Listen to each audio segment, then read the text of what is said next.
नमस्कार, अस्सलाम वालेकुम, राम राम। मैं doctor Lakshmi Narayan, assistant professor political science, government college Malsisar. Government college Malsisar के बीए द्वितीय वर्ष के उन सब विद्यार्थियों का हार्दिक अभिनंदन और स्वागत इस यूट्यूब वीडियो में, जिनके पास वैकल्पिक विषय के रूप में राजनीति विज्ञान है। राजनीतिक विज्ञान के तहत हम विश्व की प्रमुख राज्य व्यवस्थाएं कर रहे हैं और इसी के तहत हम ब्रिटिश राज व्यवस्था की पिछले कुछ समय से चर्चा कर रहे हैं। पिछले वीडियो में हमने ब्रिटिश प्रधानमंत्री की शक्तियों की और कार्यों की चर्चा की थी। आज हमारा अध्ययन का जो विषय है वो है मंत्रिमंडल में, ब्रिटिश मंत्रिमंडल में वहाँ के प्रधानमंत्री की पोजीशन क्या है, स्थिति क्या है। क्या प्रधानमंत्री का पद ब्रिटेन में अत्यंत कमज़ोर है या क्या प्रधानमंत्री वहाँ अधिनायक होता है। वास्तव में प्रधानमंत्री की स्थिति है क्या, उसके पद की गरिमा क्या है, उसके पद की ताकत क्या है और कौन से ऐसे तत्व हैं जो उसकी ताकत का, उसकी शक्ति का निर्धारण करते हैं, उसकी पोजीशन का निर्धारण करते हैं। ऐसे ही कुछ विषयों की, कुछ मुद्दों की आज हम चर्चा करेंगे इस YouTube वीडियो में। पहले हम कुछ ऐसे विद्वानों की चर्चा करें जो मंत्रिमंडल में प्रधानमंत्री की स्थिति के ऊपर बोलते हैं। परंपरागत रूप से ब्रिटिश प्रधानमंत्री को या किसी भी संसदीय व्यवस्था में जो प्रधानमंत्री होता है उसे समकक्षों में प्रथम कहा जाता है, यानी समान लोगों में प्रथम। प्रीमस इंटर पेयर्स लैटिन भाषा का एक शब्द है, प्रीमस इंटर पेयर्स यानी समान लोगों में प्रधान। लॉर्ड मार्ले है एक ब्रिटिश विद्वान, उन्होंने ब्रिटिश प्रधानमंत्री की स्थिति के लिए कुछ शब्दों का प्रयोग किया है। वो कहते हैं ब्रिटिश प्रधानमंत्री समान पद वाले सहयोगियों में प्रमुख है, यानी मंत्रिमंडल के जितने भी सदस्य होते हैं उन सब का पद समान होता है, लेकिन उनमें जो प्रधान होता है वो प्रधानमंत्री, यानी है तो वो मंत्री ही लेकिन वो मंत्रियों का प्रधान है। तो क्या वास्तव में ब्रिटिश प्रधानमंत्री अपने समकक्षों में प्रथम है या इससे ज़्यादा भी है? क्या वो मंत्रिमंडल का अधिपति है? रैमजे मेयर कहते हैं हाँ बिल्कुल ऐसा ही है। रैमजे मेयर स्वयं ब्रिटिश प्रधानमंत्री रह चुके हैं, राजनीति विज्ञान के बहुत बड़े विद्वान भी हैं। वो लिखते हैं प्रधानमंत्री को समकक्षों में प्रथम कहना सर्वथा भ्रममूलक है। प्रधानमंत्री मंत्रिमंडल का अधिपति होता है, वह उसे जीवन देता है और उसकी मृत्यु भी कर सकता है। वह बहुमत दल का नेतृत्व करता है, उच्च पदाधिकारियों को नियुक्त करता है और लोक सदन का नेतृत्व करता है। इन सब कारणों से अन्य मंत्री उसकी बराबरी नहीं करते। अगर हम इसे साधारण शब्दों में समझें तो ब्रिटिश प्रधानमंत्री है वो ही मंत्रिमंडल का निर्माण करता है और वो जब चाहे अपना इस्तीफा दे के मंत्रिमंडल को कभी भी मौत के घाट उतार सकता है, और यहाँ तक कि वो किसी भी मंत्री को उसके पद से हटा भी सकता है ब्रिटिश क्राउन से कहकर। बहुमत दल का वो नेता होता है और जितने भी मुख्य मुख्य नियुक्तियां होती है नौकरशाही में, उन सब की नियुक्तियां प्रधानमंत्री ही करता है। और जो ब्रिटिश लोक सदन है, हाउस ऑफ कॉमन्स, उसका नेतृत्व भी प्रधानमंत्री ही करता है। इसीलिए रैमजे मेयर बोलते हैं कि वो समकक्षों में प्रथम नहीं है बल्कि वो तो एक अधिपति है जिसकी ताकत बहुत ज़्यादा है। सर विलियम हार्टकोर्ट एक लैटिन भाषा का शब्द लिखते हैं ब्रिटिश प्रधानमंत्री के लिए, जिसका हिंदी तात्पर्य है कि ब्रिटिश प्रधानमंत्री नक्षत्रों के बीच चंद्रमा है। इनर स्टेला लूना माइनर्स a moon among the lesser stars, यानी नक्षत्रों के बीच चमकता हुआ चंद्रमा। जहाँ मंत्री हैं वो तारे हैं और उनके बीच में सबसे बड़ा तारा है यानी चंद्रमा, वो प्रधानमंत्री है। लेकिन डॉक्टर जेनिंग्स जो कि एक ब्रिटिश विद्वान है, वो सर विलियम हार्टकोर्ट के इस लैटिन वाक्यांश का विरोध करते हैं।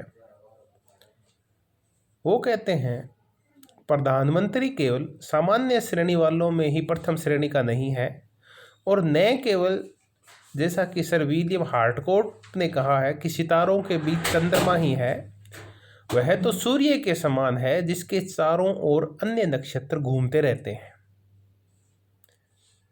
इसका तात्पर्य ये है कि प्रधानमंत्री चंद्रमा की तरह नहीं बल्कि सूर्य की तरह है, वो और ज़्यादा महत्वपूर्ण है।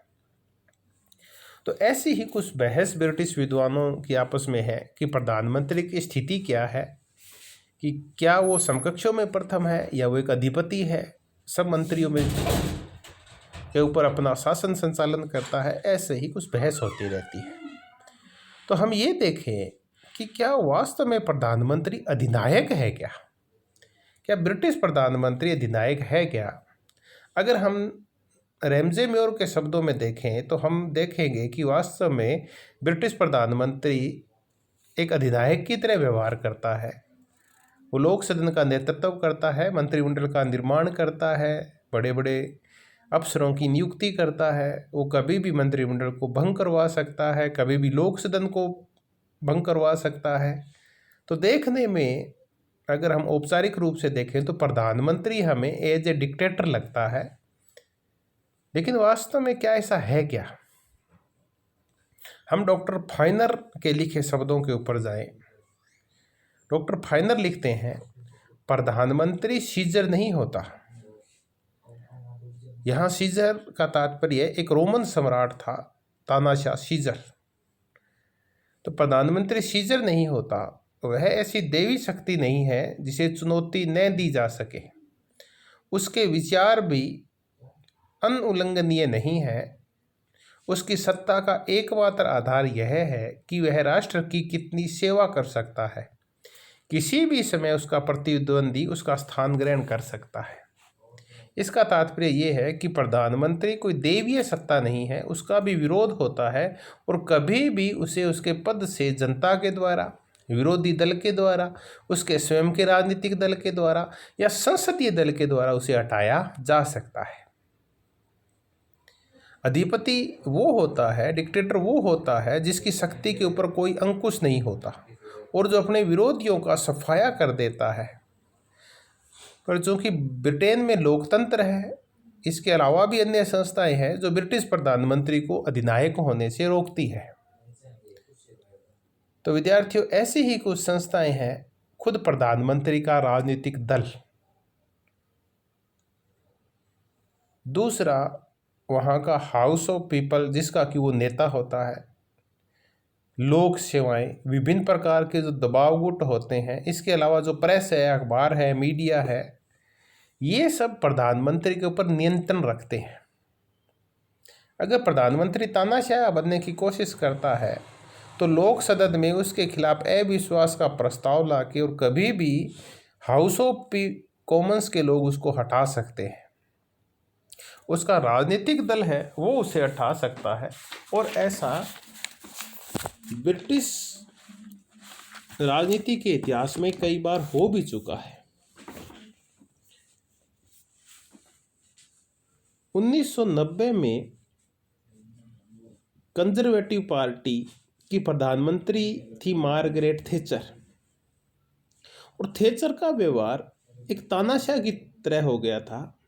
उनके खुद के दल में और संसदीय दल में उनका विश्वास नहीं था। तब अनुदार पार्टी के जो सदस्य थे MP मेंबर ऑफ पार्लियामेंट थे, उन्होंने मार्gaरेट थैचर की जगह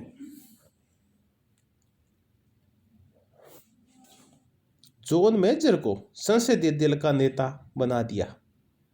2007 में जो लेबर पार्टी है उसने टोनी ब्लेयर के स्थान पर जेम्स गॉर्डन ब्राउन को अपना नेता बना लिया।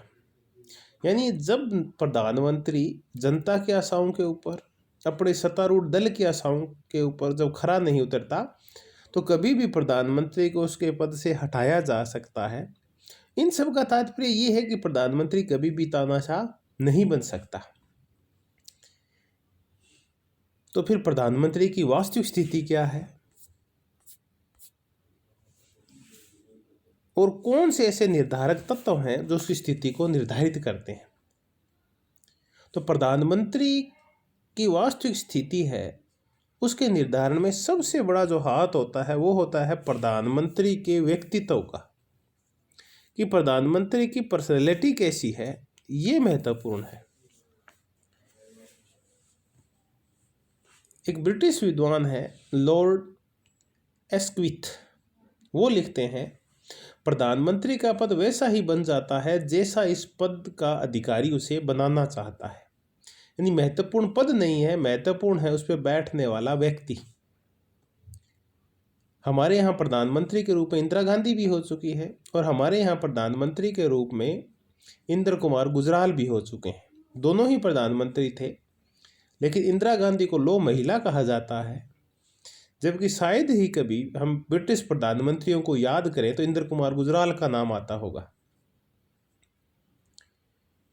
Sir Robert Peel, Gladstone, Disraeli, Lloyd George, Winston Churchill जैसे व्यक्ति प्रधानमंत्री रह चुके हैं, जो पूरे विश्व में आज भी प्रसिद्ध है अपने व्यक्तित्व कार्यों के लिए और अपनी सुदृढ़ता के लिए और राजनीतिक नेतृत्व के लिए।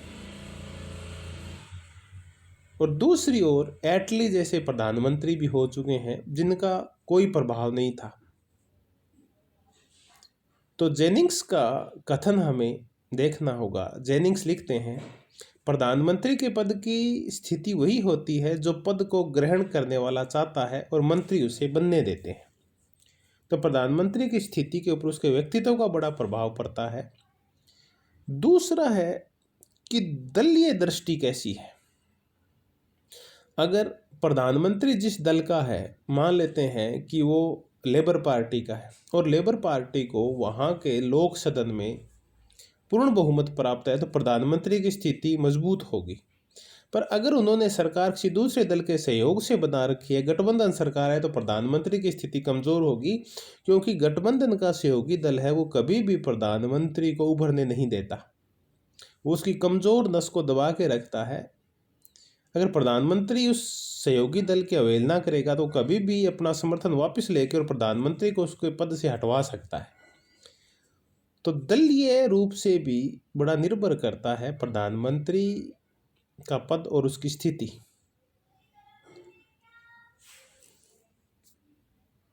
और अंत में हम चर्चा करें कि तात्कालिक परिस्थितियां भी बहुत महत्वपूर्ण हैं।